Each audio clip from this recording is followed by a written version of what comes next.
Good morning, welcome to our live talk program. This is Lloyd Grubb here, your host on Revive Reform Radio, doing our live talk program covering wisdom for living on this year, Friday morning, rise and shine and give God the glory. And this morning we're looking here at Ecclesiastes chapter 2, and we're looking at the whole chapter. And our topic is outside it looks pretty, but inside vexation of spirit. So welcome again. Hopefully the blessed night rest and you're ready to take on today. And let us pray. Our Father who art in heaven, I thank you again for the blessings of your word. I thank you for the blessings, dear Lord, of this day, for the beauty of sunshine, and for the blessings, dear Lord, of the growth that is experienced. May you bless us, dear Lord, and truly make your spirit shine upon us, and make your rain upon us, dear Lord, to nourish us and strengthen us. May you bless us, we pray, as we study for Christ's sake. Amen. So we're looking here at this topic, outside looks pretty, but inside vexation of spirit. Outside looks pretty, but inside vexation of spirit. And this is the experience of Solomon, and it is continuing here from last week when we covered chapter 1, where we introduced this idea of Solomon living a life of vanity, and in his experience of seeking after the things of this world and all the pleasures to the maximum. He went hard. This was his experience, and this will be and has been the experience of everyone that has come after Solomon and everyone that preceded Solomon that went in the way of this experience. So in chapter 2, what we have here is Solomon goes into greater detail after he introduced the lifestyle and or the results of the lifestyle he introduced to us in Ecclesiastes chapter 1. Now Solomon goes into details now, some details. It gets deeper and more crazy as we go along. But chapter 2, I think, is very important to look at as to the details. What happened to Solomon? What is his experience as he went through this terrible but great experience for most people? This is living a life of 10 men, probably living a life of 1,000 men. So this is Solomon experience, and I'm going to read chapter 2, the whole thing, and then I'm going to talk about it, and I have one quotation here to read for you. So Ecclesiastes chapter 2, verse 1 to the end. And it says here, I said in my heart, now go now, I will prove thee with mirth, therefore enjoy pleasure. And behold, this also is vanity. I said of laughter, it is mad, and of mirth, what does it? I sought in mine heart to give myself unto wine, yet acquainting mine heart with wisdom, and to lay hold on folly, till I might see what was that good for the sons of men, which they should do under the heaven all the days of their life. I made me great works, I built me houses, I plant me vineyards, I made me gardens of orchards, and I planted trees in them of all kinds of fruits. I made me pools of water, to water therewith the woods that bringeth forth trees. I got me servants and maidservants. I got me servants and maidens, and had servants born in my house. Also I had great possession of great and small cattle above all that were in Jerusalem before me. I gathered me also silver and gold, and the peculiar treasures of kings and of provinces. I gat me men singers and women singers, and the delight of the sons of men, as musical instruments, and that of all sorts. So I was great, and increased more than all that were before me in Jerusalem. Also my wisdom remained with me. And whatsoever mine eyes desire I kept not from them. I withheld not my heart from any joy, for my heart rejoiced in all my labor, and this was my portion of all my labor. Then I looked on all the works that my hand had wrought, and on the labor that I had labored to do. And behold, all was vanity and vexation of spirit, and there was no profit under the sun. And I turned myself to behold wisdom, and madness, and folly. For what can the man that cometh after the king, even that which hath been already done? Then I saw that wisdom excelled folly, as far as light excelled darkness. The wise man's eyes are in his head, but the fool walketh in darkness. And I myself perceive also that one event happened to them all. Then said I in my heart, as it happens to the fool, so it happens even to me. And why was I then more wise?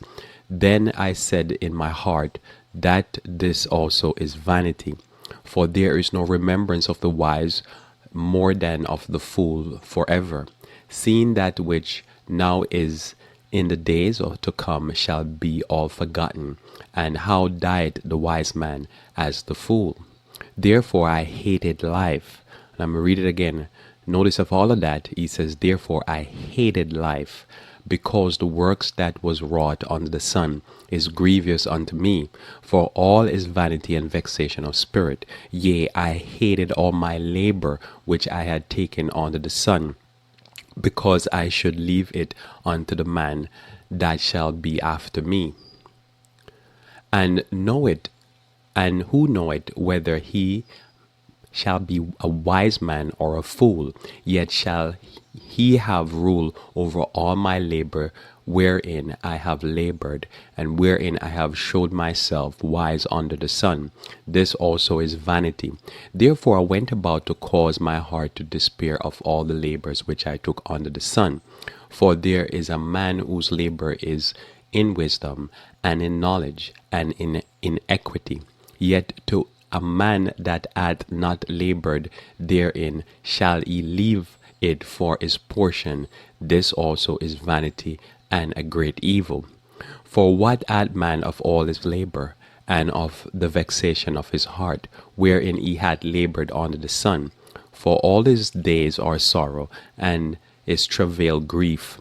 Yea, his heart taken not rest in the night. This also is vanity. There is nothing better for a man than that he should eat and drink, and that he should make his soul enjoy good in his labor. This also I saw, that it was from the hand of God. For who can eat, or who else can hasten hither hereunto more than I? For God giveth to a man that is good in his sight wisdom and knowledge and joy. But to the sinner he giveth travail, to gather and to heap up, that he may give to him that is good before God. This also is vanity and vexation of spirit. So here is Solomon going through, and I'm going to go back over this. Is 26 verses going through his experience. Why did he start out Ecclesiastes talking about that? Now, if you're familiar with the story and familiar with Solomon and Ecclesiastes, you know this is his fall from grace. This is when he wasted his youth and his manhood, his young adult years, going into his older years, and he had gone hard after everything. Notice towards even the end there, he says, well, he wanted to just go to a point where he's just sorrowful. So it's almost like there's this mindset that he had. And he always retained his wisdom, he says. He never lost his wisdom. But he had this mindset, it seems, that he would just go hard into anything. So if he wanted to do alcohol, he'd just do alcohol. And if there was any other type of drugs, he would just do it, but not do it a little bit, not like try it. He'd just go fled into it. If he wanted to check out mirth, he wouldn't just like enjoy a joke here, a joke there. He just like probably all those waking time, he just bring comedians in and just give him joke and fun. And then that get tiring and like that's vexing. Stop. That's next. And then he was going to something else and just go full-fledged as far as possible. That is possible. And then, but each of these experiences will leave him with, oh man, that's frustrating. He built himself heathen worship, but he was not comforted by that. He got himself a 1,000, as you know, 1,000 wives. That became frustration. So I want to go over back with all of that here. Just why is it that outside, now why I'm titled it outside, it looks pretty, but inside, vexation of spirit. Because normally with this type of lifestyle, it seems like it's beautiful. It seems like that's the way to go. This is a trick with the devil and with the fallen nature, that evil and things that's going to destroy us, especially long term, can look so beautiful and look so attractive, but yet on the inside it is horrible. On the inside, people are wasting away mentally and even physically. But on the outside, it's like, man, that's the life right there. You know, this life that Solomon is describing, and we're going to review, is the life that so many people want to get rich, want to get famous for, because they want that life. They want to be able to just live the life at the extreme. But yet Solomon simply says that this is vexation of spirit. This is, you get up every day and you're mad. And you don't even know why you're mad, because there's so much things to make you mad. But yet somebody look at it from the outside and thinking, man, that's so beautiful. That's the life. And especially when you're young, this is why when someone continues to experience, and as we go through some of these portions in going forward in this book, what you'll find is as he gets towards the end of his life, he's talking to the young person. And when you look at Ecclesiastes or you look at Proverbs, Solomon is primarily his point of attack is to go after a young person. He's doing a monumentous task, very difficult task, the most difficult task, to talk to a young person and to warn them of the life of dissipation, of the life of loss of self-control. Because a young person is a person who is going to start out life and they can't imagine themselves ending up like Solomon. Because in their mind, everybody have done it. They don't really think. I don't think when you're young, because I didn't think about it like that. What is it I didn't think is that when I'm young, I didn't think like the wino or the people who are failing all around me, both in my family and in the community, that's me in a few years. I'm just thinking I'm going to go at life hard. These hormones are pumping.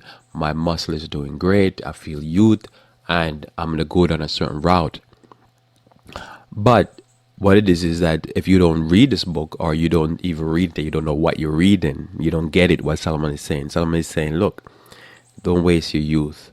You read Proverbs, he's saying, young man, don't do this. Because if you do this, what's going to happen is you're going to end up like me. Now, how did he end up? He end up with Proverbs, Ecclesiastes. He end up broken and beaten, just vex. Everything just vex Solomon. He's just vexed all the time. It's just, even the things that the fruit trees, you think about it, planting some fruit trees and being able to have some fruit trees is great. But even that is vexing, and is a vexation of spirit. Everything just became an annoyance to him. And he came to a point in verse 17 where he says, I hate life. And so many people in their 40s and 50s and 60s, it explained why these are the prime years of people, commit suicide, because they have lived and they have beaten themselves, and now they experience the result of that life of dissipation. And it's not pretty. And the doctors might be telling them, hey, look, you have this disease, that disease, this sickness, this weakness. And the person said, well, I guess it's time to check out. I enjoyed it, I guess. But it's all vexation of spirit. And this is the experience of Solomon. But before I go for that, I just want to read this is an excerpt from, I think, 2 different books. This is I'm taking this reading from this book called My Life Today. It's a devotional that they compile some of the statements from Ellen G. White. And they put it here just to talk about Ecclesiastes chapter 2. She doesn't comment much on this book because most of the comments she would make is on chapter 12, chapter 2, because when you get chapter 2 and chapter 12, you get what Solomon is saying. There's some statements that can be made for chapter 10 and I think chapter 11, but there's a lot going on in the book, but there's not a lot if you understand what's going on. So we're going to set the pace here by reading this thing. So this statement, I think, is taken from 2 different books, Education and the book Patriots, Prophets and Kings, where she talked 2 different things, and then they compile, I think, 5 paragraphs here, or 4 paragraphs. So look at this here and you'll get a quick summary from her writing really of what's going on in chapter 2 and really chapter 1 and the rest of the book. Notice here Solomon gives us the history of his search for happiness. He engaged in intellectual pursuit. He gratifies love for pleasure.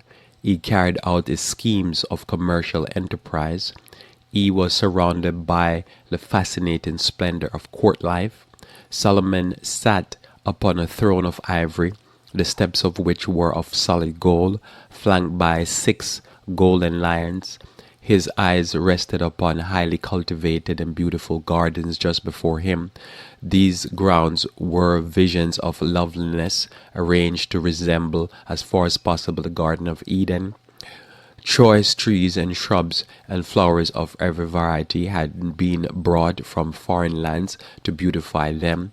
Birds of every variety of brilliant plumage flitted from the from tree to tree, making the air vocal with sweet songs. Youthful attendants, gorgeously dressed and decorated, waited to obey his slightest wish. Scenes of revelry, music, sport, and games were arranged for his diversion at an extravagant expenditure of money. Keep that in mind. But at this did not but all this did not bring happiness to the king.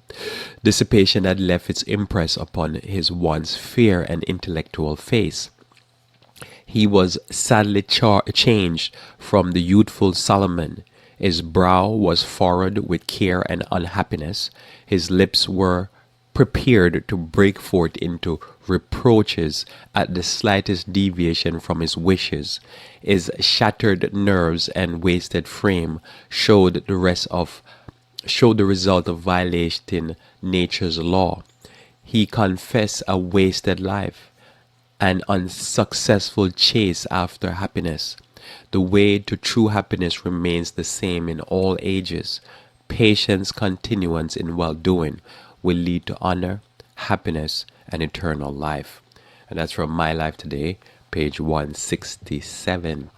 So that was Solomon's experience here. So notice the whole idea. You can imagine everything. He designed his kingdom or his throne similar to the throne of God. So you would have those that is described in other books of the Bible, where he sits on a throne, and every few steps, there's a lion, golden lion each side.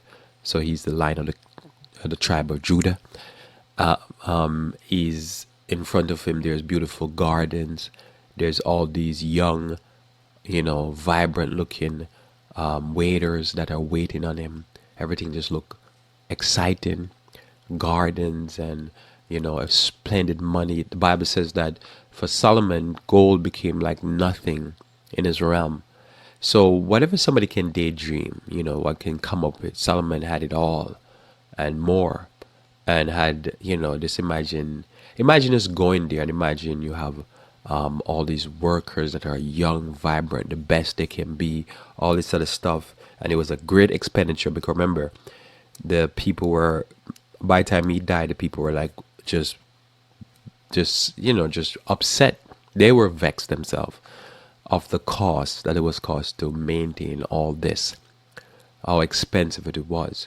And his young son came, didn't want to cut the cost because he wanted that lifestyle. Imagine, he'd be like, man, I'm going to get all this thing now, and now I'm going to be able to be like Solomon. That's the attraction of all this. Especially as a young person, they can't imagine that this is Solomon's experience. Because when I was young, I would hear people talk about Solomon, and not reading the Bible or having ever even heard a sermon like this, what I'm talking about. Nobody really talk about that inside. It was a vexation of spirit, and it was a mess. But on the outside, it looked pretty. Now, what I'm going to review back here with you in Ecclesiastes 2 is really some quick insight as to why I think it was a vexation of spirit. Because you see, when you see this type of stuff, it looks pretty from the outside, and you look at a person living like this, you're thinking they're living a life. And that's what the youthfulness is, and that's why I think Proverbs is so important for the young person, because all the Proverbs is doing is just warning the young person that said, don't be fooled by this. Because what it is, and I noticed especially when I was younger, that the older person would not tell you that they're not just in church because they love Jesus. That's not the only reason. People, it's the love of Jesus.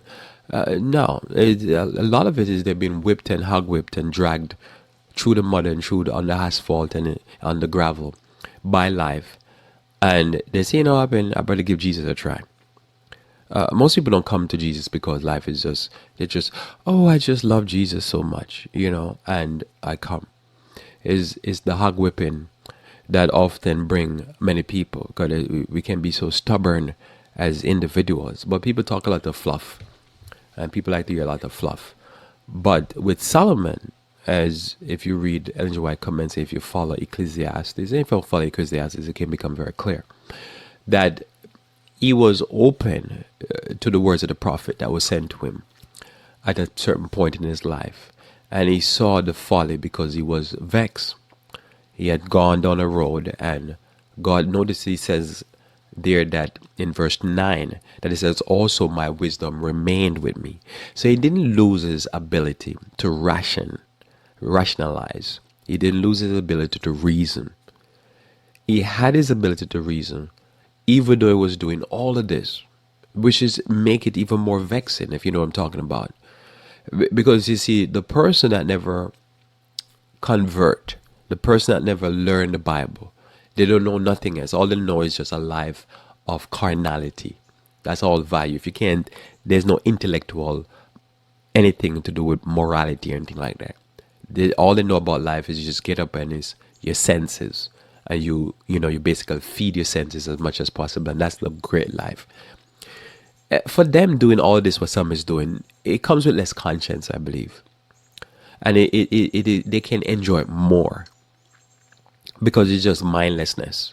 It's just like they're vapid. So it's and they're gonna, as it says, the wise man, he have his head in his eyes, but the fool walk in darkness, and life is rough, and that's how it ends. So I'm just summarizing up some of it here for you, because notice he says, he ends by saying there in verse 26, right? He says here, there is to. It's a part where it says it's like, oh, the sinner, he give it travail, right? So the sinner gets travail because what it is that everything that they're doing it just blindly. They don't really know what they're doing. They're just like, they're ignorant to life and everything that's going on, But to the wise man, he could do it, but at least he have his eyes in his head. And so for Solomon, he became messed up and controlled by sin. But all the time he could rationalize. He didn't lose his wisdom. His wisdom remained with him. And I think that's part of why it become more painful, because you're doing dumb stuff. Nobody need to tell you that you're doing dumb stuff. And so that makes it even more, whatever, the more pain it comes into, more terrible. So let's go back over this here now, and let's glean from what Solomon is warning us and telling us. And this doesn't change. I might say this also, that it's not just for young people. The primary target is a young person, to not let them get there. Because most people that go down that road never reform. They die that way. Solomon just happened that he lived. But this is important also because if you notice, as a person get older, they often get more assets, and come with more assets, there's come with a temptation that, probably now I should live that life that I probably skipped out on in high school. I skipped out on in college. I skipped out on in my early years of working, because I was trying to build my career, and I was busy trying to excel, and I really couldn't get to the full vomiting experience of those who are alcohol users. So now probably it's time to try. And I'm going towards retirement already. I'm set. Notice here we have an issue in our society where a lot of people who are older, now they're catching the STD. So they could live all their life and never caught the STD, but now they're catching it. They get older and they're getting, they're winding down their life, and now they start using drugs. They start using opiates and marijuana and stuff like that. And they're doing things that they never did even when they were younger. Because there's that temptation, like, probably I should try it. Because remember, even Solomon, he started out brilliantly as a young person. It's somewhere along the way, as he's transitioning to, say, just a generic man, not probably someone in his teens or early 20s, that he picked up this type of lifestyle. And he said, hey, let's try this, and let's go hard. So here we go. Ecclesiastes again, 2 verse 1. I said in my heart, go now, I will prove thee with mirth. Therefore, enjoy pleasure. And behold, this also was vanity. So, because remember, this is not a person probably at this point here, 25, 30, that is just 25, 30 and just dumb as a nut.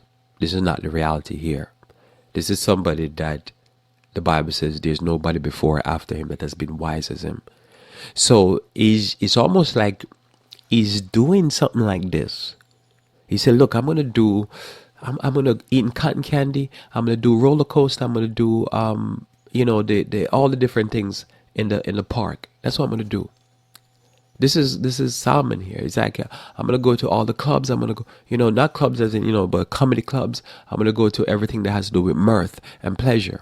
I'm gonna go to all the games. I'm gonna go to everything. I'm gonna do it. I'm gonna buy popcorn. I'm gonna drink all the sodas. I'm gonna do all of this. I'm gonna enjoy it. That's Solomon, and that's one experience that he had in his life. And he says this also is vanity, because he's doing it, and he has like a selfie stick with a GoPro on the end of it, or a camera on the end of it. And so it's his wisdom to me is like that. It's like he's doing it, but he's observing himself and he's observing everything.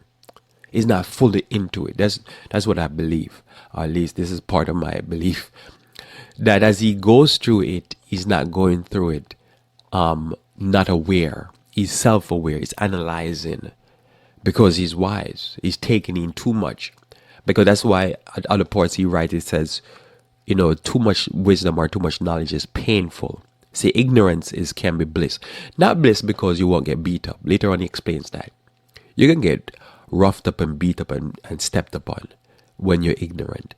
But at least you're doing it without knowledge. You're just like not better than a dog or a cat or some wild animal. You just led about by senses and sensuality. But I think it's tougher when you know better, when you understand, when you're self-aware, when you're introspective, when you're analyzing, because you're taking in too much. And you say, man, this is vanity. What am I doing here? Man, get rid of this cotton candy business. So that's just like frustrating. And I can just see him put his hand on his head and saying, man, this also is vanity. What's the point? Next. So he says, I said to laughter, it is mad, and of mirth, what doeth it? You see that? So there's something else has to be going on. You know what I mean? There's something else he needs to do. Because if I'm saying, yeah, that's funny. I've had similar experience, not to this level, so I might say that firstly. But I had a similar experience where there came to a point where I would be watching a movie, and for the whole movie, I'm just looking at the screen with a blank stare. And I'm not watching it anymore. I'm analyzing. I'm sitting here thinking, how did they do that shot? How did they set up that scene? How did they arrange that? Oh, what's the thought behind that? What are the message behind? And after a while, I'd be like, man, I want to turn this thing off. This is like, my brain is going crazy here. I'm not enjoying this. I'm critiquing it. It is. But if you're in a mindset where I'm enjoying it, it's a popcorn movie. You eat popcorn and watch the movie. Then it's better. So notice it says here, I saw laughter. It is mad. And of mirth, what doeth it? So I'm getting vexed because get rid of these people from in front of me. I don't even want this entertainment. Is there something else to life? That's where Ecclesiastes 12 comes in. Notice it says, I sought in my heart to give myself unto wine, yet acquainting my heart with wisdom, to lay hold on folly, till I might see what was that good for the sons of men, which they should do under the heaven all the days of their life. So fascinating. Imagine you tend to want to do wine and stuff where you're having fun. You don't want to get, some things are, later on in chapter 3, he talks about, there's a time and a place for everything. It's you see now he's like mixing stuff. He's seeking after wine. He's seeking after wisdom, and yet he's acquainting himself with wine. And then he's trying to figure out what is the Son of Man to do. And still he didn't lose his wisdom, which is fascinating. Because many people, the longer they do this type of stuff, is the more foolish they become. But yet he is seeking out these things. So this is why I say when you read this, it's a person that seems to be in always deep thought. He's always he's not fully seem to be, he's fully in it, but he seemed to be have like a third dimension going on in his mind where he's analyzing what he's doing, and but he's made up his mind that I'm fully in it, but I'm thinking while I'm fully in it. You see, this is where I get this from, because he constantly mentioned that he's analyzing, and then he gets vexed with it. It's like, why am I doing this? And then he goes to the next. Some people could describe this of like an addictive personality. Like whatever they go into it hard. I've met people that say, Lord, if I like your shoes, I don't buy one pair. I'll buy like 5 pairs. So I say, why? Say, because that's just how my personality is. I'll just go overboard. So I said, but it's the same shoes. Yeah, but I like it. So I buy a few pairs. And I'm like, I don't know what to do with that. It's a different mindset. It's just, so anything you like, you just do it a lot. And then you move on to the next thing and do that a lot. And then you realize, wait, what's wrong? And then you realize, oh, it's something I have to deal with. So the person might think at this point here, Solomon is addicted to wine. No. It's something in it. It's not the substance, it's him. He has to deal with himself. And the only way to deal with himself is to find God. Notice here, and be addicted to that, because that is what he's trying to fill. And the addictive behavior. Because I used to think some people are addicted, but I realized we all are addicted. We all have an addictive side. It's just you will see somebody and you say, hey, Solomon is that person. And then you realize, no, but you have a person start doing a coin collection and they go overboard. You say, what's wrong with them? It's just that's where the expression of the addictiveness comes up, if that follows.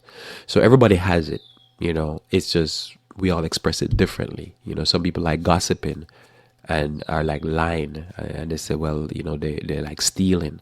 It's the same addiction. We just express it different. As the Bible says, all of sin.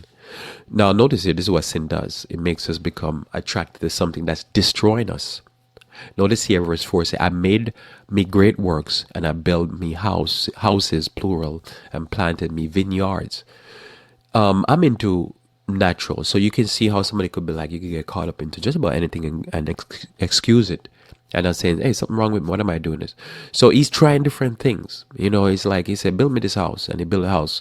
And then he's like, yes, this house is nice. Let's build a different one. And let's do it this way this time. No, let's do another one. Let's do it this way. And outdo himself probably every time and still not satisfied. And you can do that. And I could see that. I could see easily how one get down that road. Because I'm like you. I'm a human being. You can't stop yourself. You can't pull back. And to the end, I'm going to tell you, but I tell you right now, one of the reasons you have to pull back, because you have to stop and say, wait a minute. What am I doing here? I'm getting caught up into doing something, and especially things that I don't need to do. I need to just enjoy some life and serve my God. But addictiveness makes you never satisfied.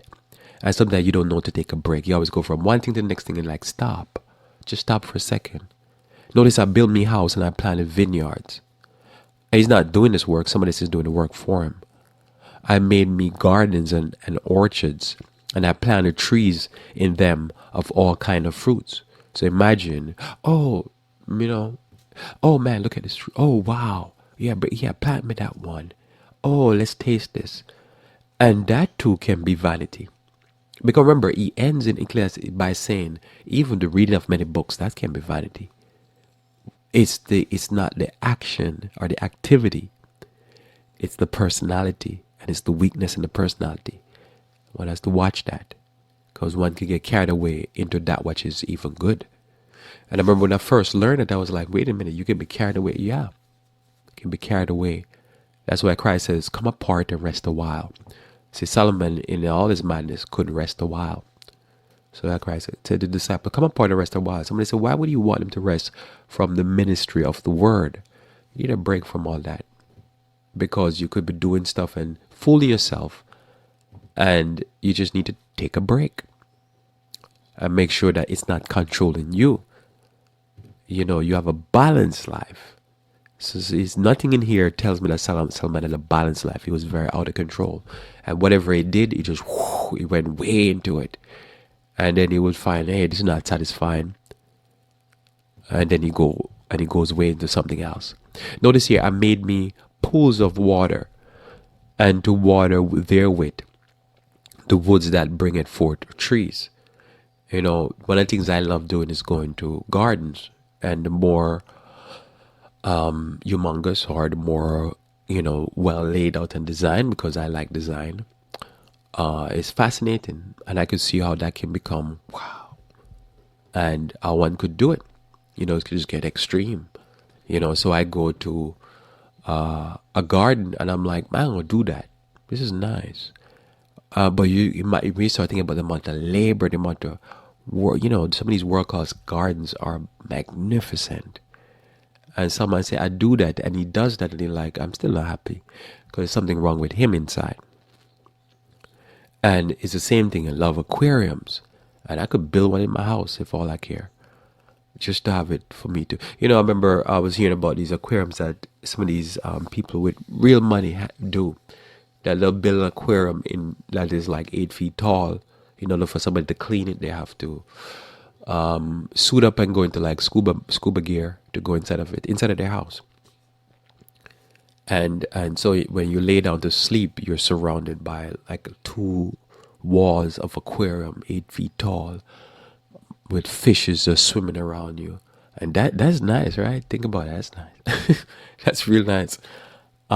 This is the type of stuff that Solomon be like, yeah, do it for me. I like it. I love that idea. I want, if I'm sure if they had that there, I don't know if they did, Solomon be like, yeah, build me an aquarium like that. So you say when in my room, I'm laying down and 2 walls, it's just filled with fishes swimming around me. And that's the wall? Yeah. So I'm like, yeah, man, build that for me. I love it. And that's the level of stuff that I believe Solomon was doing. But yet Solomon was not satisfied because his heart was longing for something else. The solution for his problem was not in all this stuff. Because you see, God has given all of that to us, Gardens, God put a man in a garden. I'm sure it was the best aquarium outside or inside a garden. It was the best zoo. This is where God put a man. And Solomon basically was doing all of that very beautifully, and it just didn't satisfy him. Notice here, verse 7 says, I got me servants and maidens. Sorry. So this is very important. The word here is the King James translator uses maidens. So you just imagine, I don't believe this is the 1,000 wives and concubines. I believe this is the maidens. So what I imagine here is, like how Ellen G. White described it, is the same way I imagine it. That he would have basically, you go to like the gyms all around, all the gyms, and say, come, forget about the gym, keep going to the gym, but we're going to hire you. I want you to serve me in my courts. I want the guys that are the biggest, the buffest, the strongest looking guys. And I want the girls that are the hottest girls in town. I want them in Jerusalem. I want them to come and they going to serve me. They're going to bring me my food. That's going to bring me happiness. You say that to a 21-year-old and they'll be like, oh yeah, that's going to make me happy. It's like, this is what he's dealing with. But in all of this, it didn't bring him no happiness. Because again, it's something inside that was missing. And happiness is not it's not secured this way. Sorry for that word. It's not secured in this way. It's secured a different way. But he was going about it in the wrong way. And it was not working. And as I say, so many people today as we talk, as we go through this day, as you go through the rest of the day, think about the amount of people who has gone on the road of Solomon and they decided at an early stage that that's it, life is a waste, I'm going to blow myself away. Because they are just vexed because it did not secure them what they thought they were going to get. How many people, if you ask them, they say, I have one life to live and I'm going to live it to an extreme. You say, how are you going to live? And if you ask them, they'll say, I'm going to come as close as I possibly can with whatever I have, means what I have, and time and energy, like Solomon. They're going to try this, and they're going to end up just like Solomon, and they're going to end up broken and disappointed. But it's hard for them to envision it because they're thinking, I'm going to do it differently. I'm going to take all the coke in this world. If Solomon was living today, Solomon would have tried heroin, cocaine. Solomon had tried All these things that it wasn't available. Any new drugs, he would have tried it. That's Solomon's idea, because he's trying to be happy. And so many people go through this thing. So notice here, I got me servants and maidens. Not just maidens. That's what I want around me. And I had servants born in my house. Also, I had great possession of great and small cattle above all that were in Jerusalem before me. So this is what I'm talking about. That he would have the zoo, the garden, the farms, the vineyards, the maiden, the young men. He had alcohol, any type of drugs. He had everything. He had all the wives, all the concubines. He have everything. And he's still sitting there. I have a beautiful picture of somebody draw where Solomon is just sitting there with his hand on his face is in his hand, just looking vexed. This is, you're like, so this is where it proves the point that all that stuff doesn't make happy. There's something else that makes one happy. Notice here, I gathered also silver and gold and peculiar treasures of the kings of the provinces. I get me men singers and women singers, and the delight of the sons of men, and musical instruments, and all that of all sorts. Now, when you think about Solomon, it's quick to, especially this verse here, verse 8, make you quickly think about David. Because remember, David was a musician. David was a young guy that was, I would think, looking all strong and robust. David was put in this position by King Saul. David was the guy that was told to Saul, and Saul brought in to play music to get rid of the demons and the depression and this kind of vexation of spirit of Saul. So David saw this. Now, most actually, Solomon didn't see this. Solomon didn't get experiences, but David experienced it. And David now was on the flip of it. David wasn't sitting in the throne. David was the guy that was brought in to play the music to make Saul feel better. Now, here's the thing. Here now the Bible says that King Solomon now did the same thing. He brought in some musicians to make him feel better. It didn't work. It wasn't going to bring him any joy. He had no satisfaction with the life he was living. So, if you look at the story of David did it for a little while. And if you remember in the story, there's a certain point where David played for King Saul, and then he left the court. And in that experience, he went back to taking care of sheep for a little bit. Because when he dealt with King Saul, David was having a terrible experience. King Saul was mad. King Saul at one point wanted to kill him. So it wasn't pretty. This is why my topic is outside it looks pretty, but inside is vexation of spirit. So David saw that life in the court of the king was a vexing experience, because it is all facade, it's all fakery, it's all look good, it's for show.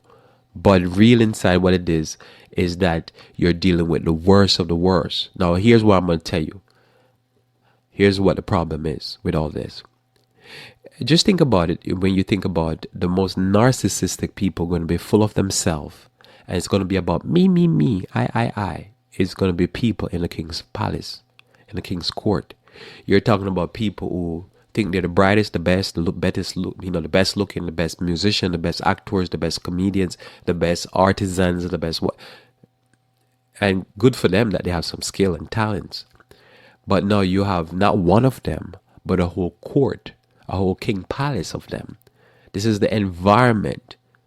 It is the most competitive people. Because the one thing, if you're amongst people and you have one person that's competitive, okay. Then imagine that you're amongst people where everybody's the alpha male. Everybody's I don't know if there's an alpha female. There's some name for it, I'm assuming. You have all of that. And that's going to lead to a lot of not nice people to be around. Not humble people to be around. Not people who's pursuing righteousness. But people who's trying to outdo and one man up the other person. And I always say you never have a friendship that works when one or both people in the friendship is trying to see who is better or who is doing better. Because they never celebrate each other. You cannot imagine a household where you have the hottest and the best looking young men and young women, where you have the best musicians always around, where you have 1,000 women that think they're the prettiest and from the best kingdom, and who is the best. Think about what you deal with people who they're always talking about who is the greatest nation, who is the greatest people, who is the most evolved, who is the most. They're annoying to be around because they're always trying to prove that there's something special when, they probably are, they're probably not. You don't know. It is just like, it's just, they're repulsive. This is his experience. And the experience also is vapid. This is what makes it even worse, because it's not just, it's people lifting up something that is not all that to high heavens and putting emphasis and importance on it and saying, this is so great. And he's looking at it and thinking, yeah, it's so great. This is annoying. This is not that's great. This is vanity. This is vexation of spirit. When you watch a person make such a big deal about like a sport game, or a big deal about, cotton candy or something like that, man, get a hold of yourself. It is what it is. It's just some carousel going around and around. And somebody like, yeah, it's going around. So what? It's okay. Just enjoy it and don't make it to be something that it's not. And that's where the problem is, I believe, my understanding of it. It creates more vexation. Because, as I say, you don't see people like this. And you say, they're good for like the music and for, being a little idol, a doll. But it's not people you only want to live with and deal with on a day-to-day basis. Because, as I said, these are the people who are the most, difficult to deal with and stuff like that. They're humble people. And this is what he was surrounding himself around. So when you're young, you tend to think, oh man, the movie stars are having it the best. The people who are famous and rich, they're having it the best. But you never think about that, the scary life they live, where they always have to be hiding. They don't want people to know that they have all this money. All of this stuff is what he's going through. All the hate. By the time Solomon ends, Jeroboam is his enemy. He has all kind of problem in his court, pure vexation. And he was still trying to teach the people, because by then he had repented and he was trying to arrange now the teaching of the people. Trying to teach the good word, he said to the people. Because this was written in his old age. That's the other thing I must say. It's not Solomon when he's young. This is after all the mess that he has gone through. And he had messed up himself. Then he writes Ecclesiastes. So notice now, if you see this type of thought, then you can see, so I was great and increased more than all that was before me in Jerusalem. Also my wisdom remained with me. And whatsoever my eyes desire, I kept not from them. I withheld not from my heart and any joy, for my heart rejoiced in all my labors, and this was my portion of all my labors. Then I looked at all the works that my hand had wrought, and the labor that I had labored to do, and behold, all was vanity and vexation of spirit, and there was no profit under the sun. So he said, none of this profited me. It didn't do anything for me, because he was gone on the wrong way.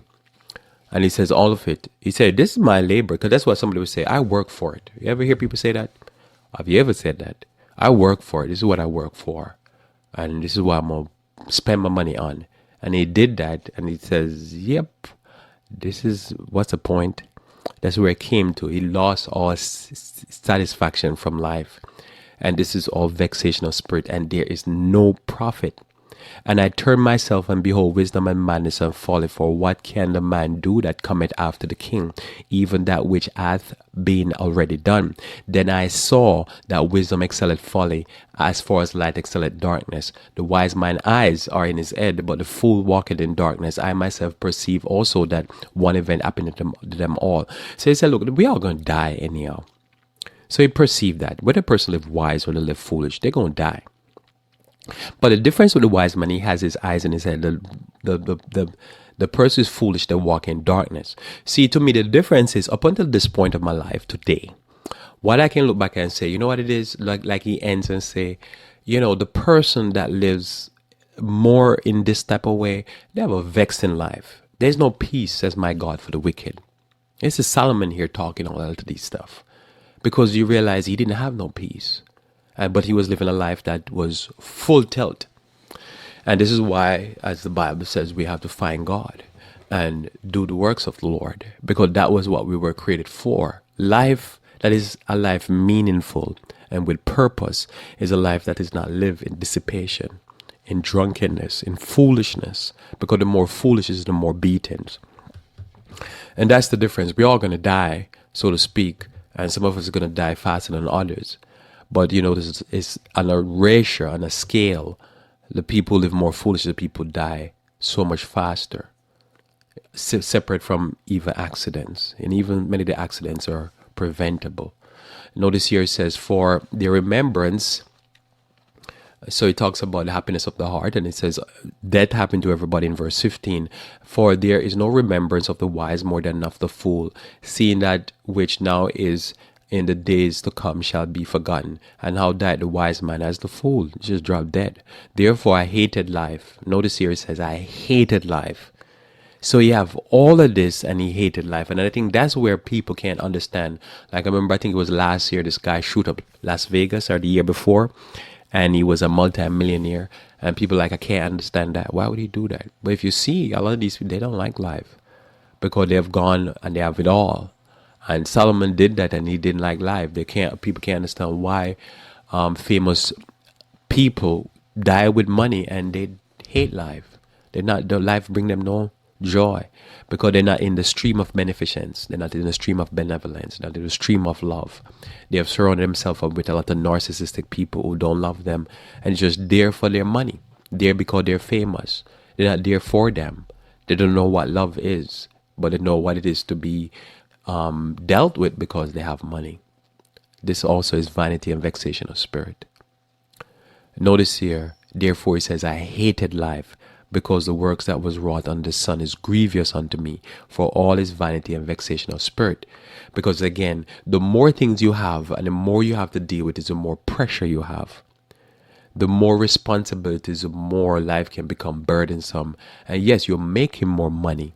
You have more manservant and maidservant. But you have to manage these people. And managing people is difficult. It's a lot of vexation of spirit. It's a lot of, think about it, we are paid to deal with headache. When the buck stop at you, there's a lot of bucks going to stop at you. A lot of people mess going to be your mess. Think about how many times you hear people step down from an organization, from leading the organization, from even starting the organization. And sometimes the fault is not their own. Somebody did something wrong and they have to become the fault person and say, I'll step down. Because there's some dead bodies because somebody is foolish. Life can fill you. The more you have doesn't mean that you have less vexation. It's just you have more responsibility, and that responsibility can make you gray. Notice they always say every president that goes into the office comes out gray. They age by years, a decade, even more. For every few years they spend, it's like they add 2 decades to their life. Why? Because it's a lot to deal with. You deal with mess every day. And you deal with a lot of mess every day. Mess that most people don't even see because, they get in the public stuff. And they get in this stuff from the CIA, the FBI, the various different intelligence agencies. It's a lot of pressure for one human being. But on the outside, look at that. You have these guys in suits running beside the president's motorcade, protecting him. That looks so hot. That looks like some, James Bond type of stuff. But it's a lot of stress. And then you start to think, imagine someone like that is thinking, why are there guys out there running? Why am I in a bulletproof vehicle? You mean there's people want to kill me every day? Oh, there's people want to kill me every day. That's stressful to think about. You don't want to go into a job like that and have anxiety attack. Just thinking about that, so there's people getting up every day trying to figure out how to kill you. Could make you panic. So this is where he is. So you look at all his labor and he says, therefore I went about to cause my heart despair for all my labor which I took. So he just say, hey, let's just get despair. Let's get depressed. And Solomon went there. Seemed to have a particular interest in mind that he could go wherever mind wants him to go.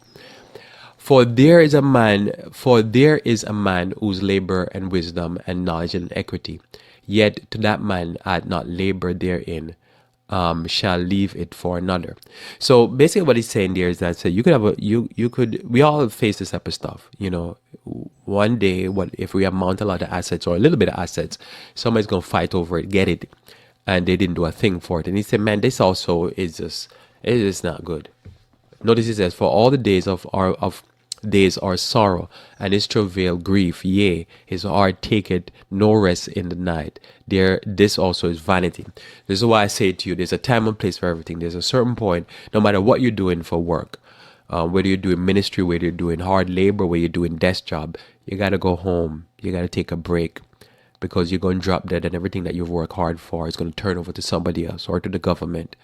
And he says, man, this also is a vanity. He's like, what's the point?